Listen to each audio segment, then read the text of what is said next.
بسم اللہ الرحمن الرحیم۔ اللہ کے نام سے شروع جو نہایت مہربان رحم کرنے والا۔ کسی پر لعن طعن نہ کیجیے، ایسا کرنے سے آپ کے اندر اجتماعی خرابیاں پیدا ہو جائیں گی۔ نبی کریم صلی اللہ علیہ وسلم نے فرمایا، اللہ قیامت کے دن زمین کو اپنی مٹھی میں لے لے گا اور آسمان کو اپنے دائیں ہاتھ میں لپیٹ لے گا، پھر فرمائے گا میں بادشاہ ہوں، کہاں ہیں زمین کے بادشاہ؟ دنیا میں غریب آدمی امیر آدمی کا اتنا محتاج نہیں ہوتا جتنا کہ امیر آدمی غریب کا ہوتا ہے، کیونکہ امیر کا کوئی کام بھی غریب کے بغیر نہیں چل سکتا۔ دنیا کی خوبصورت حقیقتیں آنکھوں سے نہیں دل سے محسوس کی جاتی ہیں، اور پھر میں نے خوبصورت حقیقت کو دل سے محسوس کرنا چاہا تو میں نے اپنے رب سے زیادہ کسی کو خوبصورت نہیں پایا۔ شکل کی خوبصورتی تو محض آنکھوں کو بھاتی ہے، جبکہ کردار کی خوبصورتی دلوں کو فتح کرتی ہے۔ رشتوں کی رسی کمزور تب ہوتی ہے جب انسان غلط فہمیوں میں پیدا ہونے والے سوالات کا جواب بھی خود ہی بنا لیتا ہے، لہذا غلط فہمی دور کیا کریں، رشتے نہ توڑا کریں۔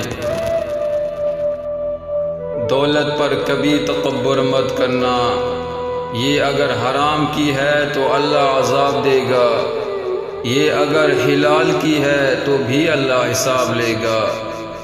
بڑے لوگوں کو اپنا ضرور بناؤ، لیکن چھوٹے لوگوں کو بھی اپناؤ، کیونکہ آخری وقت وہی کاندھا دیتے ہیں۔ بڑے لوگ تو کار سے سیدھے قبرستان پہنچ جاتے ہیں۔ رسول صلی اللہ علیہ وسلم نے فرمایا، انسان کے بدن کے 360 جوڑوں میں سے ہر جوڑ پر ہر اس دن کا صدقہ واجب ہے جس میں سورج طلوع ہوتا ہے، اور لوگوں کے درمیان انصاف کرنا بھی ایک صدقہ ہے۔ مذاق کرنا، دوسروں کو ہنسانا، یہ حد میں رہیں تو اچھا لگتا ہے، مگر جہاں یا کسی کی دل آزاری کا سبب بن جائے، کسی کی نقل اتار کر اس کو دکھ دینے کا باعث بنے، وہاں تعلقات بگڑتے ہیں اور جھگڑا و فساد کا سبب بنتے ہیں، اور اللہ کو فساد پسند نہیں ہے۔ ایک بات ہمیشہ یاد رکھیں کہ مذاق کیا کریں، مذاق اڑایا نہ کریں۔ دعا اپنے لیے مانگنا عبادت ہے، دوسروں کے لیے دعا مانگنا خدمت ہے۔ عبادت سے جنت ملتی ہے، خدمت سے اللہ ملتا ہے۔ دوران گفتگو سب سے بڑی غلطی جو ہم کرتے ہیں وہ یہ کہ ہم سمجھنے کے لیے نہیں سنتے بلکہ جواب دینے کے لیے سنتے ہیں۔ 3 عبادات آپ کا مقدر بدل سکتی ہے: کلمہ طیبہ کا ورد، استغفر اللہ کی کثرت، درود و سلام کی کثرت۔ توبہ روح کا غسل ہے، جتنی بار کرو گے روح میں اتنا ہی نکھار آئے گا۔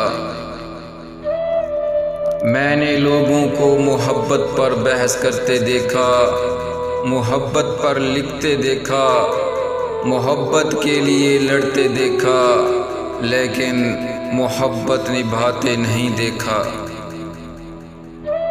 خود غرض لوگ سائے کی طرح ہوتے ہیں، جو روشنی میں تو نظر آتے ہیں لیکن اندھیرے میں غائب ہو جاتے ہیں۔ پر پرندوں کے ہی اچھے لگتے ہیں، اگر انسان کے نکل آئیں تو پھر وہ بربادی میں عروج پر پہنچتا ہے۔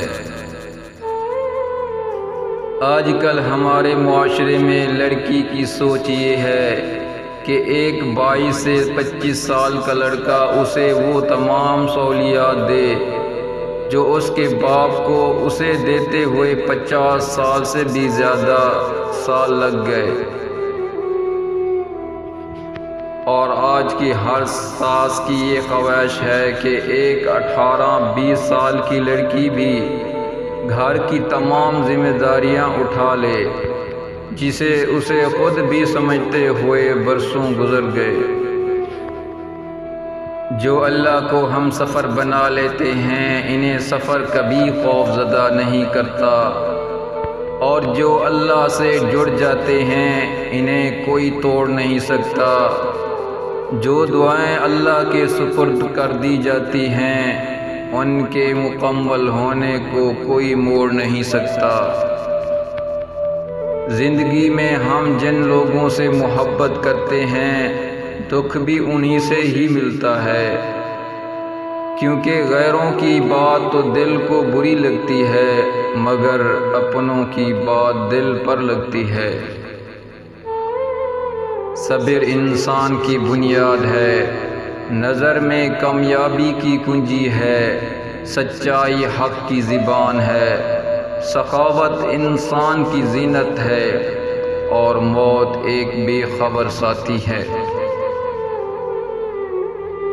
ایک دانا کا قول ہے کہ عقل مند جہاں بھی ہو اپنے عقل کی بدولت گزارا کر لیتا ہے، جیسا کہ شیر جہاں بھی ہو اپنی قوت کے ذریعے زندگی بسر کر لیتا ہے۔ جس طرح پھول اپنی مہک سے فضا کو معطر کرتا ہے، جس کی وجہ سے لوگ اس کی طرف کھینچے چلے آتے ہیں، اس کو پیار بھری نظروں سے دیکھتے ہیں، اسی طرح اچھے اخلاق والا انسان اپنے اخلاق و کردار کی وجہ سے لوگوں میں اس طرح مقبول ہو جاتا ہے کہ ہر کوئی اس کو اپنا محبوب بناتا ہے۔ بندہ جب عمل میں کوتاہی کرتا ہے تو اللہ اس کو فکر میں مبتلا کر دیتا ہے، اہل و عیال کی فکر میں، بیوی بچوں کی تکلیف میں، معیشت کے اندر منافع کی کمی میں، اولاد کی نافرمان بن جانے میں، بیوی کے ساتھ بہم نفرت ہو جانے میں، وہ جدھر بھی جاتا ہے ٹھوکر کھاتے ہیں۔